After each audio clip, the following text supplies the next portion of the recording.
We're here with Mike Jones, the president of the Neenah Soccer Club. Mike has been involved in soccer for quite a while. You got involved as a child, a soccer player? I did. I started playing soccer when I was in 4th grade. A bunch of my friends were playing, and at that time, back in the early 80s, people were like, well, what's soccer? Yeah.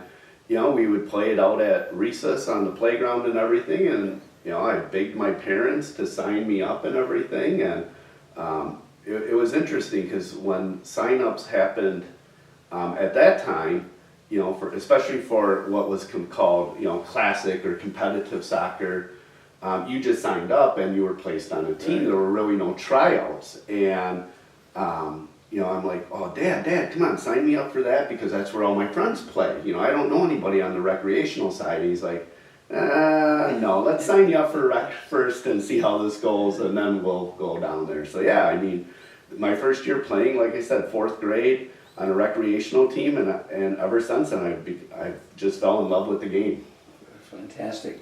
And your parents had no involvement in soccer before? No, my parents did not have any involvement before that.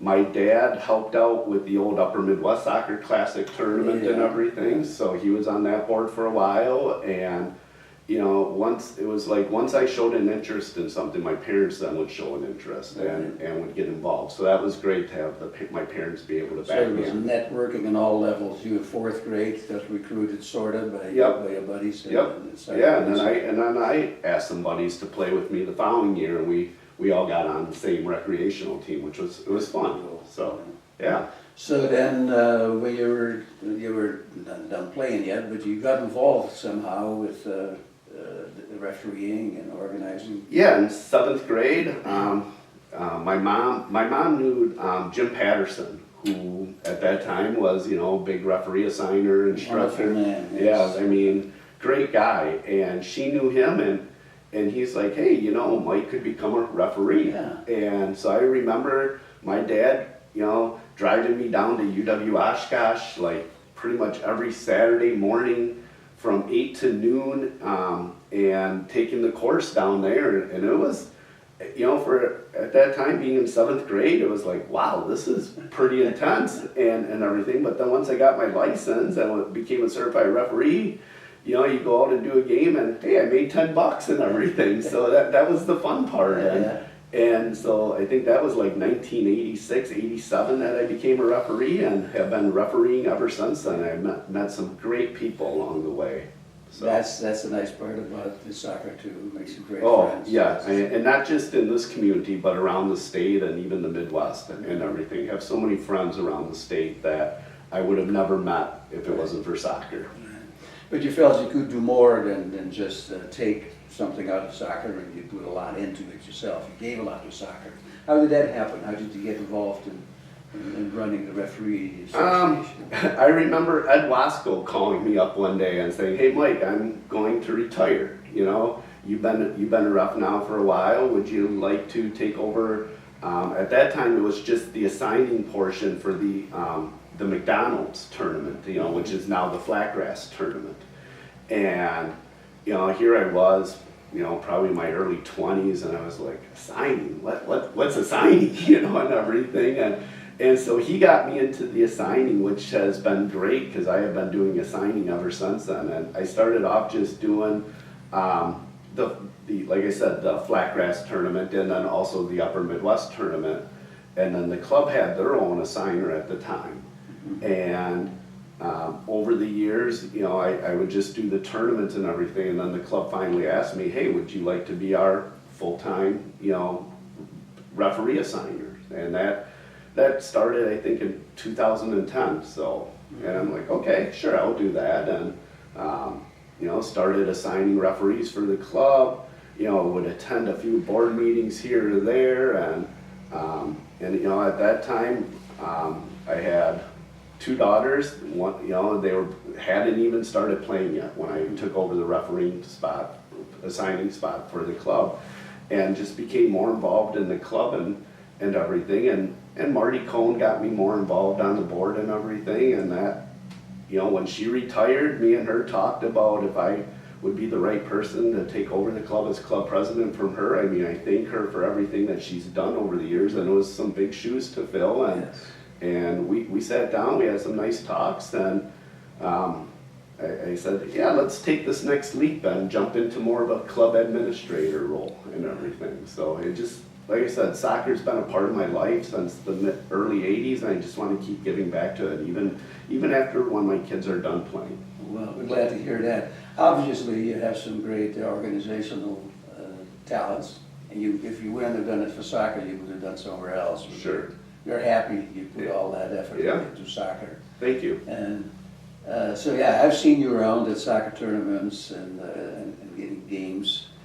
So the You, state, you see me out lining the fields before the tournaments too. We run into each other when you're and everything. So if work needs to get done, it's for the kids, and that's why I'm doing this. It's for the kids. It's not just for my own 2 daughters, but it's for the 1,000 of kids that play in the city of Neenah. And it's just so great when you go back out onto the fields and see the smiles of these kids. And I mean, my daughters now are on the classic side. They're at U12 and U14, and I'll take them with me out to a U5 or U6 game. Or even my daughter now, my oldest daughter, became a referee, and she started repping the fall grade school league. And she's like, Dad, this is so much fun seeing the smiles on these kids' faces and everything. And I said, isn't it? I'm like, I love that. I just love it's a that. beautiful reward. Yeah, it is.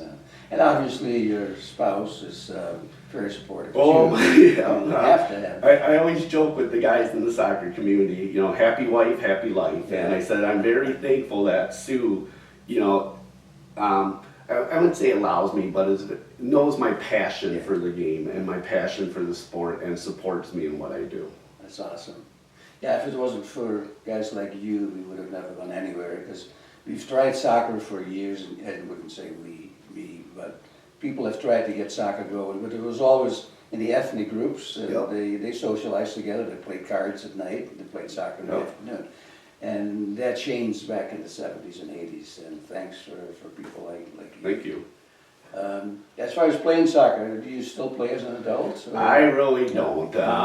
No, I played a couple years, probably late 2000, early 2010s on the co-ed league in Neenah and everything, and it just got to a point where I'm like, some of these people take it a little bit more serious than what I want to, and I want to get up the next day to still be able to walk. So part of life, yes. yeah, but I look at it, I'll still get out there, I'll play with the girls and everything, and just play pickup games, little 3v3 type games like that, but nothing competitive or in an organized league. Mm-hmm. So Yeah, we're all different people, Yep. competitive, and as a referee, you're also being criticized. There's no job in the world that somebody is watching you the whole time and in their mind criticize you. Sometimes they get vocal about it. Does it put a lot more pressure on you to make sure you make the right calls? it does, it really does, but we look at it when I step out on the field, and it doesn't matter if I know the 2 coaches or what. If I don't know the 2 coaches, I'm like, I'm here to do a job. I'm gonna do my best. I'm gonna call the game fairly, and every time. I mean, I still remember one of my old instructors from the Milwaukee area telling me, Mike, if every time you don't blow the whistle, you don't have at least 11 people upset with you, you're not doing your job. So I always laughed at that comment. Yes, because he's like, you're never gonna ref the perfect game, and he goes, we're not. We don't get that opportunity. So he goes, just go out there, do your best, and have fun. And that's how I approach each game, is just go out there and have fun now. So you've been involved for 30 years in soccer, playing as a child and now refereeing and organizing. Have you been watching professional soccer over the years? Oh yeah. Oh yeah. How have you seen it change there, the admiration of the people here, how we accept soccer? Yeah, you really do. I mean, we, a couple weeks ago when the United States had a World Cup qualifying game, as a club we set up a watch party Yes, I saw that. and everything. We got a few people there to watch it and everything. So you're starting to see more and more things like that where people are watching it. My daughters, when they get home from school, they're shocked if I don't have a game on when they walk in and everything. So it's great that more and more leagues, not just in the U.S. but around the world, are being televised, and we're able to watch them. That's awesome. So yeah, That's awesome. Yep. It's a little puzzling and a little to us old guys sometimes how they make rule changes, like the offside rule. You don't have to call it unless they score a goal. That Oh yeah, that we tell the young referees, call it right away. You don't have VAR to go back to back you up, so don't even try that and everything. So I don't know why they tried that, but it's getting better all over. We get full stadiums. yep. I was disappointed in the women's game the other day. We only had 7,000 people in Dallas, but it was 24. Yeah, it was 24. It was 24. I know. Yeah. So and yeah, my daughters, they recorded the games and have watched all three games already. So I'm like, they watched them before I have. Yeah. So. They know all the names of Oh all the yeah, players. oh yeah, and especially my oldest daughter, she loves the college game too, and that's the nice part is more college games are being televised on like the Big Ten network, the SEC network, the ACC network, and then even having like ESPN3 in our house. I mean, she's watching. Well, both of my daughters actually watch as much soccer as possible. So yeah, so. And they didn't have that opportunity years ago. And they grew up in a country where women's soccer was much more popular than anywhere else Sure. in the Yep. world. Yeah. Yeah.